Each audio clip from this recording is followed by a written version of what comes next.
Hello and welcome to Insights, the podcast with your host, Joe Pane. Join me in this deep exploration of our personal journeys from ambition to meaning, where we stop living life fast and start living life deep.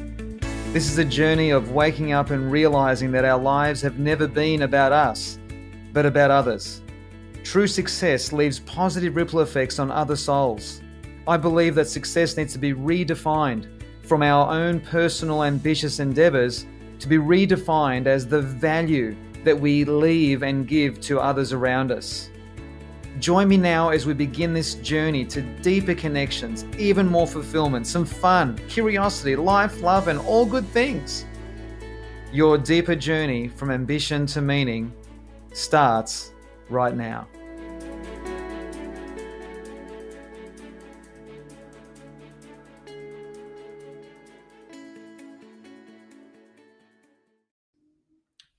Hey everyone, it's Joe here. Welcome to episode 66 of Insights. Hope you're all doing great.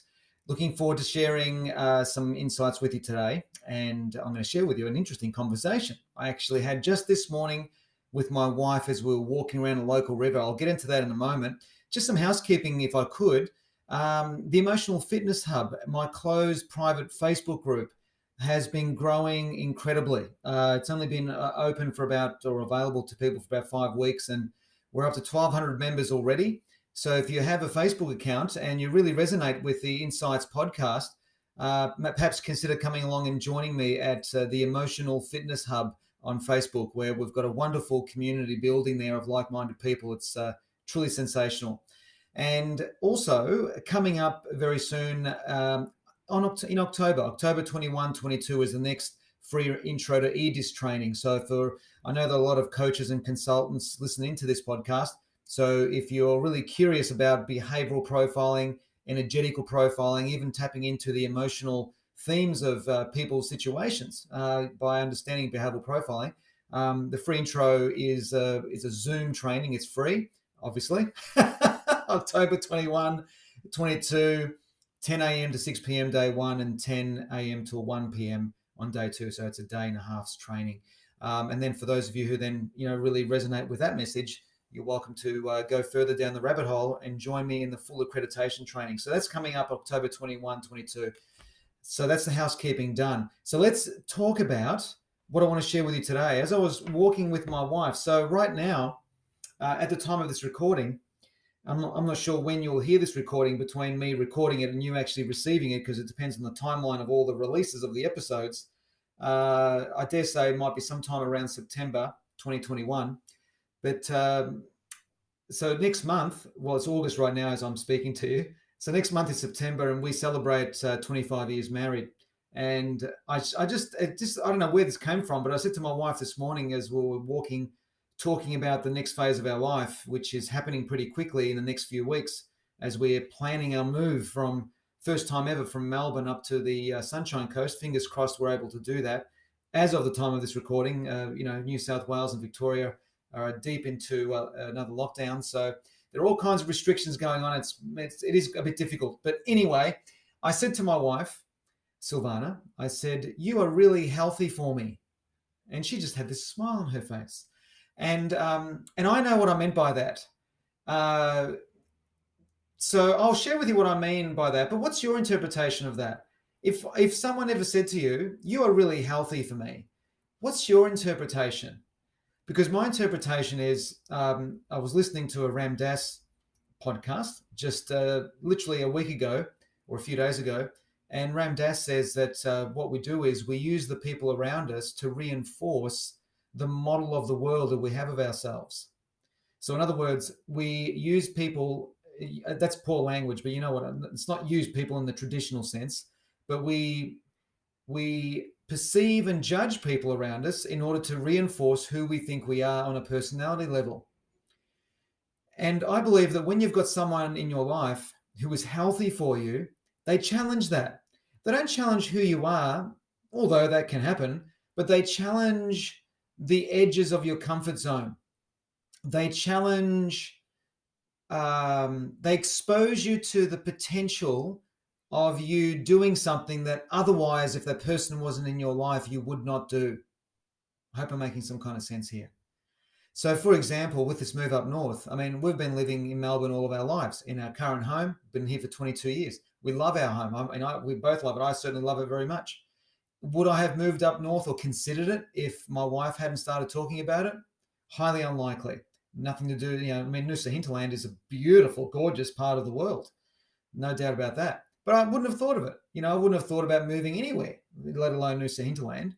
I wouldn't have thought about moving to the coast of Victoria. Nothing. I'm happy as a proverbial pig in poo, as they say. So why? What's happened here? Like, what's happened in the move of the psychology and the move of the thinking? Well, I think when you've got someone in your life who's healthy for you, they challenge your notion of who you think you are. They challenge the notion of what you believe your potential is. They challenge the notion of what you think is possible. They challenge the notion of your standards. They challenge the notion of your expectations. And ultimately, they challenge the notion of your identity and how you see yourself. And I really, I love that. And so I think it's really, really important that we have someone in our life who is healthy for us. I guess the question then can be turned around the other way. Are we healthy for other people? Who is it in our life that we're healthy for? Because if we're really healthy for somebody else, it means we would do the same. We would challenge their notion as well. It would also mean that the deeper that you care about a relationship, the more honest you'll be with it. The deeper that you care for that person, the more unedited, unfiltered, judgment-free, the more raw you can be. So if you're healthy for someone, it means that you're able to have a conversation with that friend that can challenge their notion of their potentiality or who they think they are or whatever it might be. I mean, someone who's healthy for you can also be someone who profoundly respects you.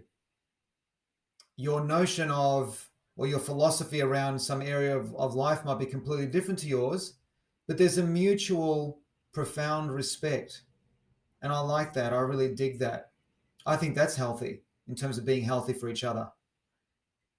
I think it's really healthy to have someone in your life who has got a different philosophy or perspective on, what's going on in the world or what's happening, what's the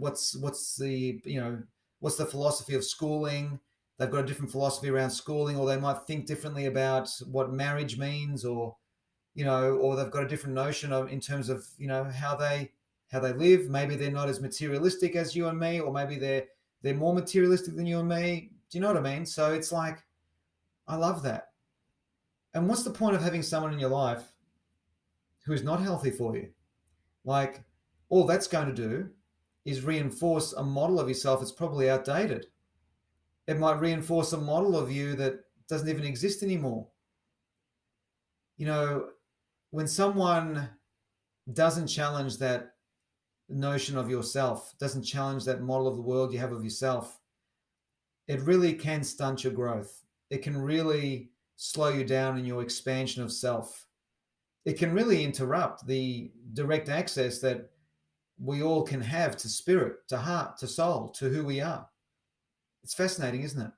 It's fascinating. So I just thought I'd share some thoughts here with you on this and what it means to you. Yeah.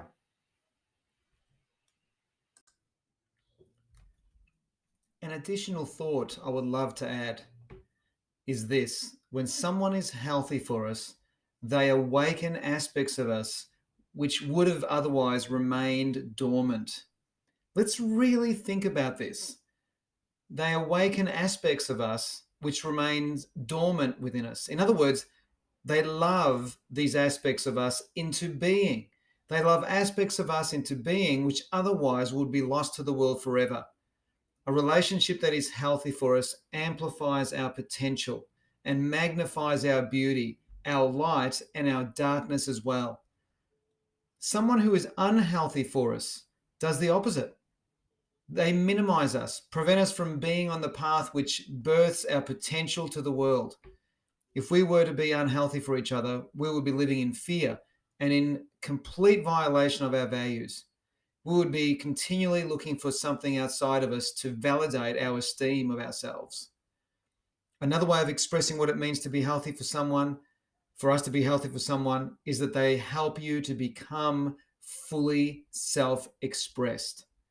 This helps us access joy, laughter, love, appreciation, healthy expressions of anger or frustrations, and so on. Unhealthy relationships shut down most forms of genuine self-expression. And after I shared with Silvana that she is healthy for me, I asked her if I was healthy for her. And she said, "You better be." And we had a laugh. And laughter has always been and always will be one of the greatest ways to connect. Laughter is absolutely the shortest distance between two people, and I love that. It's a form of intimacy. It's a beautiful thing. So I hope you enjoyed this episode. Thank you so much for listening, and I look forward to reconnecting with you in the next Insights. Bye for now. I'm Joe Pane, and you've been listening to Insights, the podcast. If you haven't yet, subscribe, rate, and review this podcast.